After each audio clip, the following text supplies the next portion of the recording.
Hello students. सो आज अपन discuss करने वाले हैं कि अगर एमबीबीएस नहीं मिलता है, ठीक है, because as we all know कि इस बार का नीट का पेपर बहुत ज़्यादा टफ आया था। एंड आप में से कई ऐसे बच्चे होंगे जिनका जो होप है एमबीबीएस को लेके वो थोड़ा कम हो गया होगा। एंड ऑफ कोर्स से बात है कि एक सेंस ऑफ सिक्योरिटी आप में नहीं होगी, वो चीज़ नहीं होगी कि हमें एमबीबीएस मिलेगा कि नहीं मिलेगा। ठीक है। तो ऐसा है कि एमबीबीएस ही सब कुछ नहीं है। You have a variety of option other than MBBS, जहाँ पर आप अपने आप को रिप्रेजेंट कर सकते हो, जहाँ पे आप अपने आप को अच्छे से प्रूफ कर सकते हो कि हाँ, अगर हमें एमबीबीएस नहीं मिलता है तो भी हम एक अच्छे पोस्ट पे जा सकते हैं, एक अच्छी पोजीशन पे रह सकते हैं, अच्छा वेल्थ इनकम कमा सकते हैं। बिकॉज एट द एंड हम पढ़ इसीलिए रहे ताकि एक अच्छे हमारे पास बैंक बैलेंस हो फॉर श्योर। ठीक है, एक अच्छा रुतबा हो, एक अच्छी डिग्री हो। ठीक है, तो ये सब चीज़ें सिर्फ और सिर्फ एमबीबीएस से नहीं आती है। ठीक है, आप ये दूसरे कोर्सेज को लेके भी अपने लिए ये जो डिग्निटी है, जो रुतबा है, जो पोजीशन है, जो वेल्थ है, वो कमा सकते हो। ठीक है, so today we are going to discuss about the career options other than the MBBS. Okay, so before starting this particular session, मैं ये बोलना चाहती हूँ कि इन केस, ठीक है, इन केस आप लोग अगर सोच रहे हो कि मैं ड्रॉप ले लूँ या मैं कुछ ऐसा कर मतलब, देखो, एज वी ऑल नो कि फिजिक्स का पेपर हार्ड था। ठीक है, फिजिक्स का पेपर हार्ड था। तो हो सकता है कुछ बच्चों को ये लग रहा हो कि यार थोड़ी सी मेहनत और कर लूं। ठीक है, किसी के 100 मार्क्स आ रहे होंगे, किसी के 120 मार्क्स आ रहे होंगे, किसी के 88, किसी के कुछ मतलब इसके अराउंड, मतलब 100 के अराउंड, अगर कोई 100+ मार्क्स अगर आ रहे हैं तो वो ये सोच रहा होगा कि यार थोड़ी सी मेहनत और कर लूं तो शायद मेरा नीट 26 निकल जाए। ठीक है, तो वो बहुत अच्छा सोच रहा है। ठीक है, फिजिक्स की बात हो रही है सिर्फ। अगर वो इन टोटल अगर अपन बात करें कि हो सकता है उस बच्चे के नीट 2025 में अप्रोक्सीमेटली 450 प्लस आ रहा हो। ठीक है, या 520 प्लस आ रहा हो। ठीक है, ऑफ कोर्स आ रहा होगा, ऐसा तो है नहीं कि सभी बच्चों के खराब गया होगा पेपर। खराब गया है, फॉर श्योर गया है, और बेटर कर सकते थे वो लोग। बट पॉसिबिलिटी ये होती है ना कि एक बच्चा वो होता है जिसने पूरी तरीके से मेहनत करी है, पूरा साल मेहनत करी है, और फिर भी उसको उस चीज का फल नहीं मिला है। तो हम वो उसको बोलेंगे कि भाई, अगर आपके मार्क्स इतनी रेंज में आ रहे हैं तो बच्चों इतने टफ पेपर में इतने मार्क्स अचीव कर पा रहे हो, तो मैं तो बोलूंगी कि एक चांस और लेके देख लो। मुझे पता है ड्रॉप लेना एक बहुत ज्यादा हिम्मत का काम होता है, बट ट्रस्ट मी, अगर आपके 450 प्लस या 520 प्लस मार्क्स आ रहे हैं, मैं श्योरिटी से तुमको गारंटी से लिख के दे रही हूँ कि तुम और डबल मेहनत करोगे और नीट 26 में बहुत अच्छे मार्क्स ला सकते हो। क्योंकि बच्चों ये पेपर काफी लेंदी था, काफी टफ था, और अगर तुम इसमें इतना स्कोर कर पा रहे हो, इवन अगर तुम लोग 420 प्लस भी स्कोर कर पा रहे हो ना, तो मैं बोलूंगी कि यार एक बार चांस अपने आप को दे के देख लो। ठीक है, ड्रॉप लेके देख लो। फॉर श्योर तुम लोगों का एमबीबीएस जो सपना है नीट 26 में हो सकता है पूरा हो जाए। ठीक है, तो एक बार चांस देना तो बनता है। ठीक है, अब एक कैटेगरी ये हो गई कि मतलब उनके इतने मार्क्स आ रहे हैं। ठीक है, अब एक कैटेगरी ये हो सकती है। ठीक है, दूसरी कैटेगरी ये हो सकती है कि किसी के 300 प्लस मार्क्स आ रहे हो। ठीक है, नो डाउट आएंगे, फॉर श्योर आएंगे। लेकिन हम उन लोगों को भी अलग नहीं कर सकते, यार तुम 300 प्लस वालो तुम मत लो।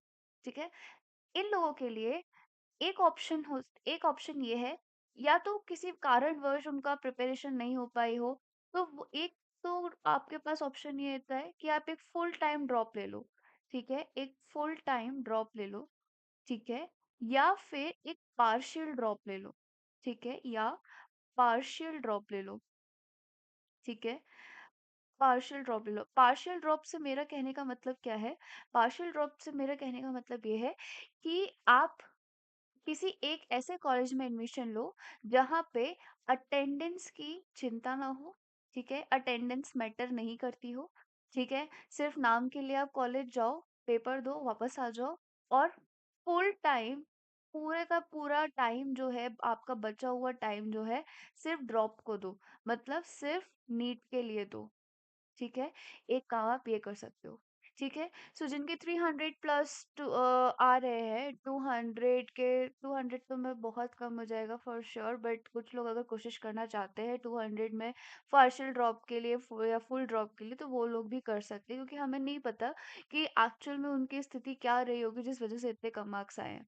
ठीक है? सो अगर आप ड्रॉप लेने की सोच रहे हो और अगर आप इन कंडीशंस में लाई करते हो, तो प्लीज़ मेरी एक जस्ट सजेशन है कि तुम लोग ड्रॉप लो। ठीक है? स्पेशली ये वाले बच्चे जो हैं, जो 450 टू 520 वाले बच्चे हैं, जो इस इतने कठिन पेपर में भी इतने मार्क्स ला पा रहे हैं, तो I am really very very sure कि अगर उनको एक ड्रॉप मिलेगा और वो बहुत अच्छे से डबल मेहनत करेंगे, तो नीट 26 उनसे क्रैक हो जाएगा और उन्हें एक एमबीबीएस सीट मिल जाएगी। ठीक है? और अगर उनके 300 प्लस मार्क्स आ रहे हैं और वो लोग अनसर्टेन है कि अगली साल भी उनका सिलेक्शन होगा कि नहीं होगा, तो या तो वो पार्शियल ड्रॉप ले सकते हैं या तो वो फुल ड्रॉप भी ले सकते हैं। ठीक है? अब जिनके 450 या 520 आ रहे हैं, वो लोग भी पार्शियल ड्रॉप पे जा सकते हैं, बिकॉज कोई कई बार ऐसा होता है कि उनको अंदर से कॉन्फिडेंस नहीं आ रहा होता है कि मुझे पक्का से मिल ही जाएगा कि नहीं मिल जाएगा, मेरी साल बर्बाद हो जाएगी और ऐसा तो नहीं होगा कहीं। तो इस वजह से मैं उनको भी सजेस्ट करूंगी, if you are uncertain about your dream और about the drop, then go for the partial drop. ठीक है? आपको लग रहा है कि नहीं हो पाएगा, then go for the partial drop, it's a very good option. But मैं यहाँ पर बार बार बोलूंगी, अगर आप पार्शियल ड्रॉप ले रहे हो, तो ऐसे कॉलेज में एडमिशन लेना जहाँ पे अटेंडेंस मैटर नहीं करती, जहाँ पे आपको बार बार कॉलेज नहीं जाना पड़े। बिकॉज वहाँ पे एक चीज़ ये हो जाएगी कि एक तो आपका एक एक साल बच जाएगा। ठीक है? क्योंकि कई पेरेंट्स ऐसे होते हैं, वो लोग ये सोचते हैं यार हमारे बच्चे का साल बर्बाद हो रहा है। ठीक है? कोई को लगता है नहीं, हमें फुल ड्रॉप दिला देना चाहिए। बट कई बार ऐसा होता है कि कई पेरेंट्स को लगता है कि उनको लगता है कि भाई बच्चे का साल बर्बाद होगा और इस वजह से वो पीछे होता जाएगा। ठीक है? तो यहाँ पे आप ऐसे कॉलेज को चूज करना जहाँ पे अटेंडेंस मैटर ना करे। ठीक? तो ये हो गई हमारी उन बच्चों की बात जो लोग नीट 26 देने की सोच रहे हैं, एंड वो चाहते हैं कि उनको, और थोड़ा कंफ्यूजन है उनको कि उन्हें ड्रॉप लेना चाहिए कि ड्रॉप नहीं लेना चाहिए। तो आई होप यहाँ पर थोड़ा सा तुम लोगों का कंफ्यूजन जो है वो दूर हुआ होगा। Now moving towards the next career. ठीक है? So we have here BDS, BMS, BHMS and BUMS. ठीक है? So Bachelor of Dental Surgery, then your Ayurveda, then homeopathy and then your Unani. ठीक है? अगर आपको चाहिए कि आपके नाम के आगे डॉक्टर लगे, बट अगर आपको एमबीबीएस नहीं मिल पा रहा है फॉर सर्टेन रीजन, या ऐसा हो रहा है कि अब आपको नहीं करना है नीट के लिए preparation, but you have a marks कि आपको इनमें से कोई 4 सब्जेक्ट, सॉरी, कोई 4 डिग्री में से कोई एक डिग्री कॉलेज में एडमिशन मिल सकता है, देन आई रिकमेंड कि आप उस पर्टिकुलर कॉलेज के लिए एडमिशन लें, क्योंकि एक साल बर्बाद करके और आपका, क्योंकि देखो पहले से ही आपने ये सोच रखा है कि यार अब मैं नहीं कर पाऊंगा, अब मुझसे नहीं हो पाएगा, बिकॉज कई बार ऐसे केसेस हो जाते हैं कि कई बच्चों के 6 प्लस या 5 प्लस ड्रॉप हो जाते हैं। ठीक है? तो वहां पर ऐसी स्थिति पैदा हो जाती है कि या तो पेरेंट्स ही हार मान लेते हैं। ठीक है? या फिर बच्चों को अनसर्टेनिटी आ जाती है कि यार अगर मैंने एक और ड्रॉप लिया तो मेरा एमबीबीएस में होगा कि नहीं होगा, एक बड़ा सा क्वेश्चन मार्क उनके आगे खड़ा हो जाता है। So they can go for these degrees: BDS, BMS, BHMS, and BUMS. They also have a very good career. They're also a very good career option. ठीक है? आप डेंटिस्ट्री परस्यू कर सकते हो, आप बीएमएस परस्यू कर सकते हो, कि एज वी ऑल नो कि आजकल इंडिया में आयुर्वेदा बहुत पीक पे चल रहा है। ठीक है? कई सारे गवर्नमेंट कॉलेजेस आ गए हैं, and same goes with BHMS, यहाँ पर भी काफ़ी अच्छे कॉलेजेस आ गए हैं, एंड काफ़ी अच्छा अभी पीक पे ये सारी चीज़ें चल रही है। ठीक है? डेंटल सर्जरी का ये है कि ये कोर्स जो है थोड़ा सा हेक्टिक वाला रहता है, थोड़ा सा लगता है कि यार इसमें थोड़ी मेहनत ज़्यादा रहती है। मैं ये नहीं कह रही कि इसमें ज़्यादा मेहनत है, मैं सारे सब्जेक्ट्स में सारी डिग्रीज में कह रही हूँ, whether it's MBBS, whether it is BDS, whether it is BMS, BHMS और बीएमएस। ठीक है? कहीं पर भी जाओगे सारी डिग्रीज में तुम्हें इक्वली मेहनत करनी है। ठीक है? As of from my perspective कि अगर आप बीडीएस करते हो तो आपको अपने हाथ को इस तरीके से साथ लेना है, इतनी अच्छी प्रैक्टिस कर लेनी है कि आपको कोई दूसरा ये ना कह सके कि तुमने ये बीडीएस क्यों लिया, ठीक है? Because these are some of these degrees, to be very honest, मैं मतलब अपने एक्सपीरियंस से बता रही हूँ कि ये डिग्रीज ऐसी डिग्रीज हैं जो कि एमबीबीएस से नीचे कंसिडर की जाती है, ठीक है, हमारे इंडियन सोसाइटी में। ऑल्दो नहीं है, सारे इक्वल ही है क्योंकि सबके अपने अपने एक एक इम्पोर्टेंस है, ठीक है। बट हमारी इंडियन सोसाइटी ऐसी है कि they treat only MBBS as a doctor, not these particular degree as a degree holders as a doctor, ठीक है। ये एक इंडियन मेंटालिटी है, इंडियन सोसाइटी की मेंटालिटी है जो कि अब धीरे धीरे इम्प्रूव हो रही है, ठीक है। तो आप जा सकते हो इन सारे ऑप्शंस के लिए, they are very good options. एक बीडीएस डॉक्टर आराम से लाइक मंथली का एक अच्छा प्रैक्टिशनर, अगर अपन बात करें सारे डिग्रीज की, अगर अपन बात करें इंक्लूडिंग दी एमबीबीएस, तो ये सब के सब एक equal amount of income generate कर सकते हैं, like from 90,000 to the 1 lakh after practising for 2 to 3 years, ठीक है। ये तुम समझ सकते हो, तो ये these are also very good options, ठीक है, यहाँ पर भी तुम जा सकते हो। Then we have a BPT और द फार्मेसी, ठीक है, फिजियोथेरेपी या फिर फार्मेसी। फिजियोथेरेपी वाले भी आजकल डॉक्टर लगा लेते हैं, ठीक है। सो अगर तुम बीपीटी करते हो, फिजियोथेरेपिस्ट बनते हो, तो यहाँ पर भी आपके आगे, नाम के आगे डॉक्टर लग सकता है। एंड ऑफ कोर्स ये पर्टिकुलर डिग्री भी काफी अच्छी डिग्री है, यहाँ पर भी सोर्स ऑफ इनकम बहुत अच्छा है, ठीक है।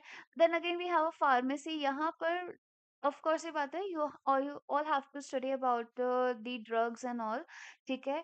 तो ये भी बहुत एक अच्छा करियर ऑप्शन, आप जा सकते हो। आजकल बहुत बड़ी बड़ी फार्मास्यूटिकल्स कंपनीज हैं, वहाँ पे आप काम कर सकते हो, ठीक है। खुद की फार्मेसी की शॉप खोल सकते हो, काफी ज्यादा इनकम जनरेट होने के भी इधर भी चांसेस हो जाते हैं, ठीक है। So these are also a very good option, BPT और फार्मेसी, अगर आपको ये सारी डिग्रीज नहीं करनी है तो।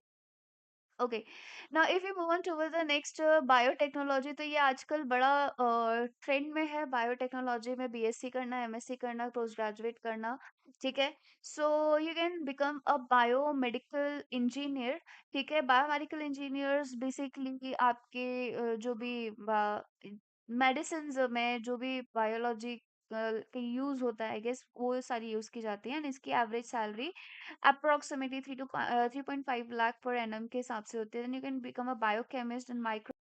Then you can become also a microbiologist. It's also a very wonderful job, ठीक है। So it is an expert who researches microorganisms like algae, fungi, and bacteria, viral. इसमें भी आपको salary approximately 3 lakh per annum के हिसाब से मिल जाएगी। Then you can become a research scientist, ठीक है, आप साइंटिस्ट की फील्ड में भी जा सकते हो, लैब असिस्टेंट की फील्ड में भी जा सकते हो, एपिडेमियोलॉजिस्ट भी बन सकते हो, ठीक है, जिसकी salary you can see it's highest 17.5 lakh per annum, जिसका काम होता है collecting and analysing the data and developing a plan of actions for policy makers to control the spread and outbreak of the particular disease। मतलब जैसे अभी corona वगैरह अब आया था, या फिर कोई भी ऐसी डिजीज जिसमें अ, एक एनालाइजिंग पावर लगती है, तो you can become that epidemiologist, ठीक है। देन आप बीएससी कर सकते हो, एमएससी कर सकते हो, these are the options you can go, ठीक है। बीएससी के बाद एमएससी करो, ठीक है। एमएससी के बाद पीएचडी करो, ठीक है। पीएचडी के बाद आप प्रोफेसर बन सकते हो, लेक्चरर बन सकते हो एक अच्छे कॉलेज में, ठीक है। नाउ एक और ऑप्शन हो सकता है, आप बीएससी करते करते जो हमारे अदर गवर्नमेंट एग्जाम्स होते हैं, ठीक है, उनके लिए फाइट कर सकते हो। गवर्नमेंट एग्जाम्स जैसे कि आपके यूपीएससी हो गया, ठीक है, एसएससी हो गया, ठीक है। और भी आपके बैंक वगैरह के जो जॉब्स होती हैं, बैंक के लिए जो गवर्नमेंट जॉब्स के लिए अप्लाई करते हैं एग्जाम्स के लिए, ठीक है। You can go for also your, I think army के लिए भी जो होता है उसमें आप जा सकते हो, ठीक है। सो ये सारे यहाँ पर भी आप अपने जो करियर ऑप्शंस हैं सर्च कर सकते हो। तो देखो, सीधी सी बात है, अगर हमें एमबीबीएस नहीं मिला तो हमें हाथ पे हाथ रख के नहीं बैठना है। या तो क्लियरली विजन रखो कि भाई मुझे सिर्फ एमबीबीएस करना है, अब चाहे उसमें कितने भी साल लग जाए, मैं एमबीबीएस ही करूंगा या करूंगी, ठीक है। बट यार ऑनेस्टली बोलूं तो अपनी कैपेबिलिटी को पहचानो, अपनी चीजें देखो कि तुम लोग कितना कर सकते हो। अगर तुम लोग अपनी ड्रीम को लेके श्योर हो, सर्टेनिटी है दिख रही है तुमको कि या कुछ ऐसे एस्पेक्ट दिख रहे हैं तुम लोगों को कि तुम लोग आगे जाके अगर एक ड्रॉप लेते हो तो तुम्हें ये एमबीबीएस मिल जाएगा, तुम्हें ये सीट मिल जाएगी, तो मैं बिल्कुल नहीं रोकूंगी तुमको। तुम्हें करना चाहिए, मैंने तो तुमको फर्स्ट स्लाइड पे ही ये समझाया है। लेकिन अगर तुम ज़रा से भी श्योर नहीं हो, ज़रा से भी अनसर्टेनिटी दिख रही है कि नहीं मुझे अगली साल भी मैं कितनी भी मेहनत करूँगा, टू बी वेरी फ्रैंक, आप कितनी भी कोशिश कर लो, आप 100 से ज़्यादा मार्क्स या 150 से ज़्यादा मार्क्स नहीं बढ़ा सकते 1 साल में, है ना? या तो आप बहुत ज़्यादा मेहनत करने वाले हो, ठीक है? तुमने दिन-रात एक कर दिया, जो कि आजकल के टाइम पे बहुत मुश्किल है, बहुत ज़्यादा मुश्किल है, ठीक है? तो कहीं जाके तुम 250 से 300 साढ़े 300 मार्क्स कहीं ऐसा हो सकता है, या फिर तुमको एकदम से तुम्हारे जो सिक्स्थ सेंस है वो ओपन हो जाए, जो बोलते हैं ना थर्ड आई ओपन हो जाए और तुम बस अब पढ़ ही रहे हो, तुम्हारा एम ही वही बन गया है। फॉर श्योर होता है, बट वो बच्चे, मैं सही बताऊं, लाखों में एक होते हैं, ठीक है? तो मैं आप लोगों को यहाँ पे डिमोटिवेट नहीं कर रही हूँ, मैं यहाँ पे एक ऑनेस्ट और ब्रूटल ट्रुथ बोल रही हूँ, जो कि तुम लोगों को, कई लोगों को बुरा लग सकता है।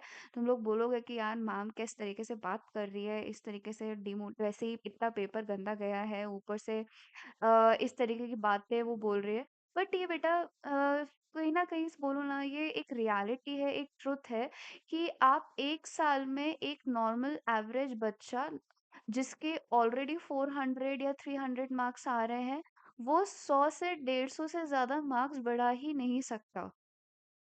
हद से हद 200 बढ़ा लेगा, हद से हद। इससे ज़्यादा नहीं आप एक्सपेक्ट कर सकते कि वो 100 मार्क्स वाला जो बच्चा होगा उसके एकदम से बढ़ के 600 मार्क्स आ जाएँगे अगले साल। हो सकता है, क्योंकि एक चीज़ ऐसी होती है कि हो सकता है जिसके 100 मार्क्स आए इस पेपर में, नी 25 में, हो सकता है उसकी तबीयत खराब रही होगी या कुछ तो भी उसके साथ सीन हो गया होगा पेपर के टाइम पे, जो कि काफ़ी अच्छा कर रहा था पहले। अब ऐसा तो देखो, सही-सही बताऊँ तो ये तो तभी होता है जब आपकी किस्मत खराब होती है, ठीक है? अब अगर कोई बच्चा साल भर उसने प्रिपरेशन करी और उसके साल भर 100, 150, 100, 150 ऐसे मार्क्स आ रहे हैं पूरे 20 में से, और तुम फिर एक्सपेक्ट कर रहे हो कि भाई नीट 25 में भी तुम्हारे एकदम से 600 मार्क्स आ जाएँ, तो वो पॉसिबल नहीं है। तुम्हारे उस टाइम पे हद से हद 200 मार्क्स आ जाएँगे, ठीक है? फिर तुमने सोचा यार 200 आ गए, अब मैं 1 साल और ड्रॉप ले लेता हूँ या ले लेती हूँ और अगले साल मैं 600-700 मार्क्स लाके रहूँगा। पॉसिबल ही नहीं है। It's a harsh and reality कि तुम कितनी भी कोशिश कर लो, अगर तुम्हारे 200 मार्क्स ही अचीव हो रहे थे पूरे साल भर के टेस्ट में, पूरे साल भर के एग्जाम्स में, और फिर नीट में भी उतने ही मार्क्स आ रहे हैं, तो तुम चाहे कितनी भी कोशिश कर लो, तुम्हारे 600-700 मार्क्स नहीं आ सकते। इतने ज़्यादा मार्क्स एकदम से 400 मार्क्स नहीं पढ़ सकते। इट्स अ रियलिटी, ठीक है? तुम लोगों में से कई लोग होंगे जिन लोगों के छठा ड्रॉप होगा, पांचवा ड्रॉप होगा, वो लोग इस चीज को एक्सपीरियंस ऑलरेडी कर चुके हैं, ठीक है? So it's a brutal truth, आपको इसको एक्सेप्ट करना पड़ेगा, ठीक है? तो मैं उन बच्चों को सजेस्ट करूंगी कि यार वेट मत करो अपने लिए। अगर तुम लोगों को नीट की वाकई में ही तैयारी करनी है, आई रादर सजेस्ट कि तुम लोग जाके एक पार्शियल ड्रॉप लो, ठीक है, जिसमें अटेंडेंस मैटर ना करे, ताकि तुम्हारा साल भी बर्बाद ना हो और तुम्हारी नीट की तैयारी भी चलती रहे। सो आई होप ये जो पूरा आज का जो सेशन था कि कौन कौन से करियर ऑप्शंस आप लोग एक्सप्लोर कर सकते हो, ड्रॉप लेना चाहिए कि नहीं लेना चाहिए, ये क्या करना चाहिए, ठीक है? नेक्स्ट वीडियो जो होगी उन लोगों के लिए होगी जो लोग वाकई में नी 26 के लिए दोबारा से तैयारी करना चाहते हैं, एंड उन लोगों ने सोचा है कि नहीं भाई हमें करना ही करना है। तो for them I am going to bring the video on the topic like how to crack NEET, like strategies होंगी वहां पर बेसिकली कि आप किस तरीके से कैसे पढ़ सकते हो, बिकॉज मैंने जो पेपर एनालाइज किया ना बायोलॉजी का स्पेशली, वहां पर मैंने जो देखा कि भाई मैंने जो पढ़ाया था, मैंने जो बोला था तुम लोगों को, मैं लास्ट लास्ट तक तुम लोगों को टेक टेक के बोला था। इवन मेरा जो लास्ट चैप्टर था मॉर्फोलॉजी का, वहां पर भी मैंने तुम लोगों को सिर्फ और सिर्फ आपके फिगर से पढ़ाया था। और जब मैं बायोटेक पढ़ा रही थी, जब मैं दूसरे और चैप्टर्स पढ़ा रही थी, वहां पर भी तुम लोगों को मैंने बोला था कि बेटा ये जो फिगर के नीचे जो चीजें लिखी है इसको ध्यान से पढ़ना, ये फिगर के नीचे भी जो पिक्चर्स के नीचे जो चीजें लिखी हैं उसको भी ध्यान से पढ़ना। And I was really very surprise कि जो जो चीजें मैंने बोली उसमें से एट लीस्ट 30 to 40% जो पेपर था वो आया। आई वॉज रियली हैप्पी कि मेरे साथ जो बच्चे पढ़े होंगे ना, उनका कुछ तो भला हुआ होगा मेरे साथ रिवाइज करके। ठीक है। So that's it for the today's video. अगर वीडियो अच्छा लगा हो, तुम लोगों के लिए इंफॉर्मेटिव हो एंड तुम लोगों को मेरी चीज़ें समझ में आती हो और तुम रियली कनेक्ट कर पा रहे हो मेरी चीज़ों से, तो do like and subscribe my channel. Thank you so much.